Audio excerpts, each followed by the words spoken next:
Next preposition है since. ये हमने टेंस पढ़ते वक्त भी देखा था, इस प्रीपोजिशन को हमने समझा था, पढ़ा था। अब थोड़ा और डिटेल में देखते हैं कि सिंस आखिर क्या है। देखिए, सिंस को हम कब यूज करते हैं? जब कोई काम पहले किसी पॉइंट से शुरू हुआ और इस वक्त भी चल रहा हो, इस वक्त भी वो काम चल रहा हो, इसलिए इसको कहा जाता है पॉइंट ऑफ टाइम। क्योंकि हम इसमें क्या मेंशन करते हैं? वो पॉइंट जहां से ये काम शुरू हुआ है। एग्जाम्पल से समझते हैं। He has been studying since Monday. Monday एक पॉइंट है, तब से वो स्टडी कर रहे हैं, जो भी कुछ काम कर रहे हैं। या she has been dancing since 3:30। वो 3:30 से डांस कर रही हैं, मतलब उन्होंने डांस करना शुरू किया था 3:30 पर, अभी भी वो काम चल रहा है। चूंकि हम पॉइंट की बात करते हैं, उस काम के शुरू होने वाले बिंदु की बात करते हैं, इसलिए हमें यहां सिंस लगाना पड़ता है। तीसरा एग्जांपल देखिए, it has been raining since morning. अब यहां मॉर्निंग को पूरा एक बिंदु मान लिया गया कि सुबह से अभी तक बारिश हो रही है। मॉर्निंग एक पूरा पॉइंट है, तब से लेकर अभी तक बारिश हो रही है।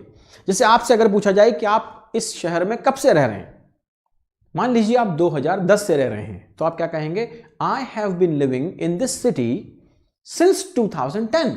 तो पूरा 2010 एक पॉइंट है, तब से आप इस शहर में रह रहे हैं।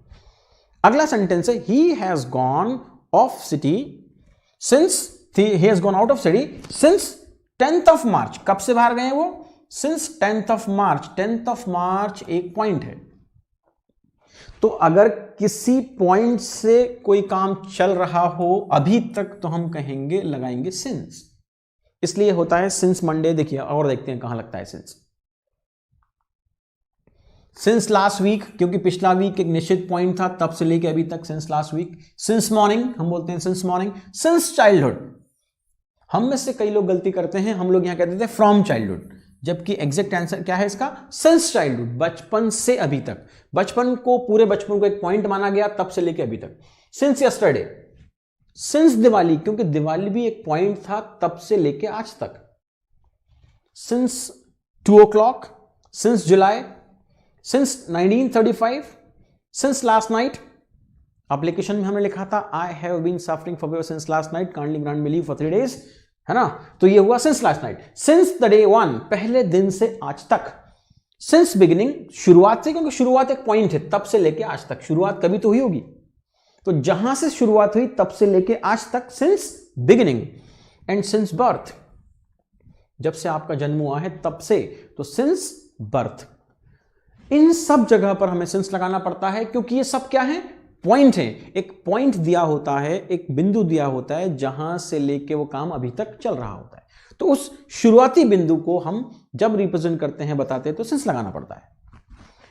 इसी क्रम में हम देखते हैं आगे इस क्रम में फॉर, कि फॉर का यूज कैसे होता है। फॉर को हम कहते हैं पीरियड ऑफ टाइम। देखिए, अभी इसके पहले हमने पॉइंट बताया था, है ना, और वो काम तब से अभी तक चल रहा था। अब हम क्या करेंगे? अब हम इस ड्यूरेशन को बताएंगे। ये जो समयांतराल है, इसको बताएंगे। किसको बताएंगे? टाइम ड्यूरेशन को बताएंगे, टाइम पीरियड को बताएंगे। He has been doing this work, ये काम कर रहे हैं कब से? For 3 days। अब ये 3 days कोई पॉइंट नहीं है, 3 days एक ड्यूरेशन है, एक समय अंतराल है। So he has been doing this work for 3 days। They have been living here for 2 years। ये 2 साल। अब देखिए, कई लोगों को यहां भी कंफ्यूजन आता है, उन्हें लगता है 2 तो निश्चित है, ये एक पॉइंट है। जी नहीं, 2 years पॉइंट नहीं है, 2 years एक ड्यूरेशन है, ये पूरा 2 साल एक ड्यूरेशन है। इसलिए हमें क्या लगाना होगा? फॉर लगाना होगा। तो he has been living here for 2 years। I have been working here for 6 months। यहां पर मैं काम कर रहा हूं 6 महीनों से। 6 महीना एक ड्यूरेशन है, एक टाइम इंटरवल है, इसलिए हम इसको कहते हैं time period, period of time. और कहां कहां हम फॉर लगा लेते हैं वो देख लेते हैं। फॉर का यूज देखिए, फॉर लॉन्ग टाइम, लंबे समय से ऐसा हो रहा है। For 2 years, for some time, कुछ समय से। For few years, few years क्या है? फ्यू years एक ड्यूरेशन है ना? और फॉर अ वीक, एक हफ्ता एक ड्यूरेशन है। फॉर 7 months, पिछले 7 महीनों से ड्यूरेशन है। For 15 minutes and for 2 hours। ये सब जो आपको दी हुई हैं, ये सारी कोई ड्यूरेशन है, कोई समय अंतराल है, कोई पीरियड है, इसलिए हमें लगाना पड़ेगा फॉर। और अगर इसके जगह पॉइंट दिया होता तो हमें लगाना पड़ता सिंस। तो इसलिए सिंस को इंग्लिश में कहते हैं पॉइंट ऑफ टाइम और फॉर को इंग्लिश में कहा जाता है पीरियड ऑफ टाइम।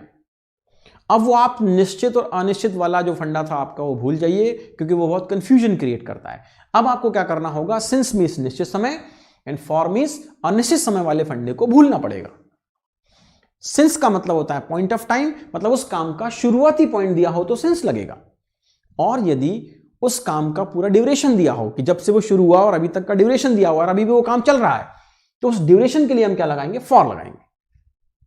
ठीक, यहां तक समझ गए आप सारी प्रपोजिशंस। चलिए अगले प्रपोजिशन की तरफ चलते हैं।